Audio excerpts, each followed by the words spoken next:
Bruce Lee is 100% the father of mixed martial arts. Yellow. One of the reasons why Bruce Lee was so polarizing is because many would say he was just an actor, only seeing him in movies, but at the same time, noticing his speed and technique, many could feel practicality in his work. There have been many professional fighters who have ascended to the top, taking on Bruce Lee's technical and mental understandings, firmly standing by Bruce Lee's contributions to martial arts, and many others saying he was just an inspirational icing to their style. Sharing real martial arts is something Bruce Lee always strived for. When I look at him, I see a researcher, a man who took an objective approach towards testing techniques to see if they would work or not. As a result, refining simplicity in short-range motions was his philosophy. Definitely a lot of groin strikes and eye pokes, but here, we'll be looking at a few of the techniques he'd implement in his movies to see if they could be applied to a practical setting. Thank you for joining me as we take a closer glance. Bruce Lee, a right-hand dominant standing southpaw, his focus, it was not power but speed, timing, precision, the way of the intercepting fist. His goal was to beat you to the strike, which was definitely easier when he shifted his dominant side forward. We see a lot of work from Bruce Lee's dominant leg standing and lead.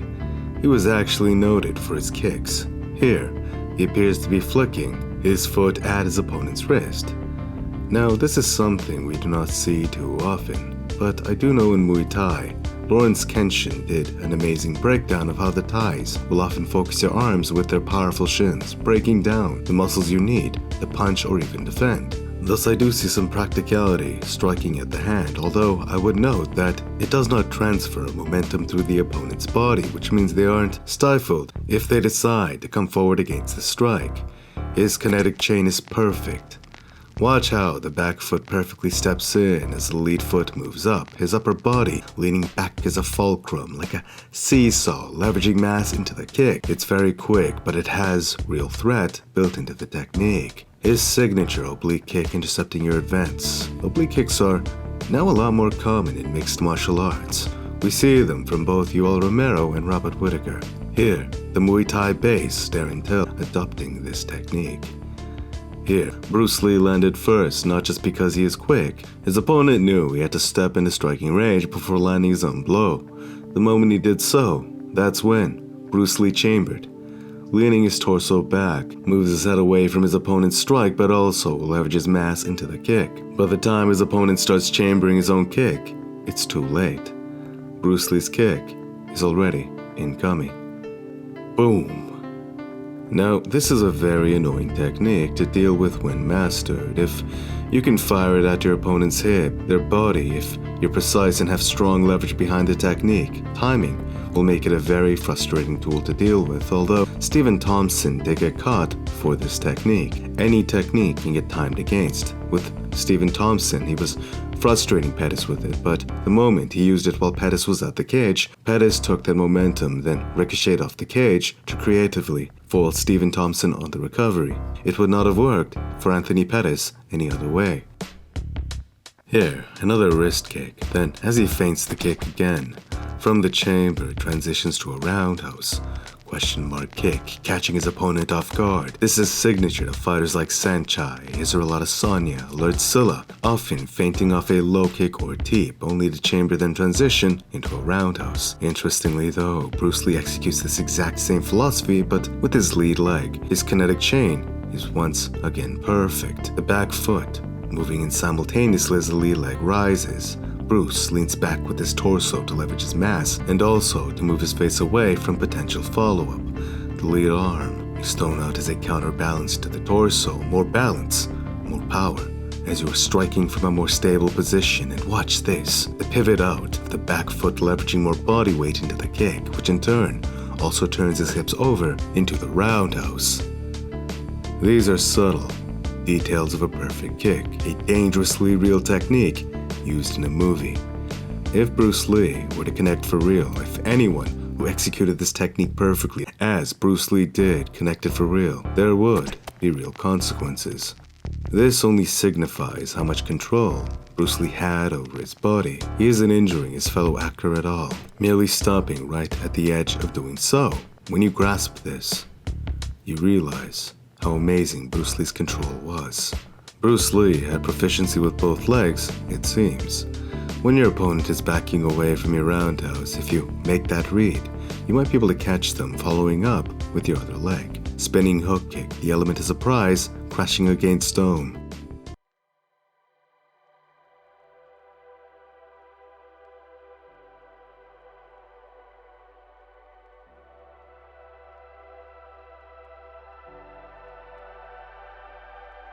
Here, if you know your opponent will enter space swinging, level changing the timing against it with the double leg will have their hips move into the shot. TJ Dillashaw neutralized much of John Liger's stand and bang. It's a simple philosophy really, but it's easy to see why wrestling is so annoying to deal with.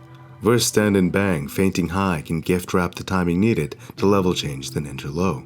Back to Bruce's case though, he feints high, ducks the punch, then gets his head to the outside. From here, he scoops his opponent's hips from under him. This is a devastating takedown in a real altercation. If the opponent does not know how to properly break fall, which is usually the case with strikers, they often end up crashing their back of dome against pavement. You can tell Bruce's fellow actor knew how to break the impact of the fall, not allowing the back of his head to touch the ground. You can do this by smacking the ground with your arm, which cancels out a bit of the force, reducing the load your neck has to resist against to stay up, effectively keeping your head from smashing against the ground. From here, of course Bruce has to finish with a groin strike. After all, despite being a founding father of mixed martial arts, his techniques and understanding is emphasized, all for the real world. Seeing this now, I hope you understand that Bruce Lee was far more than just an actor. He wasn't just throwing silly patty cake at people. He had real leverage behind his techniques, because in truth, his techniques were real. Unfortunately though, many could not see it without a trained closer glance. After all, Bruce Lee was fast. He was very fast, and he wasn't actually seeking to harm his fellow actors, thus you could not encapsulate the realistic physics of what would happen unless he was to. He was definitely far ahead of his time, and in some aspects, his knowledge still is today, but the truth remains. Bruce Lee was a true martial artist. Even if you have never seen him fight, the effectiveness of his techniques and philosophy can be seen used to this very day.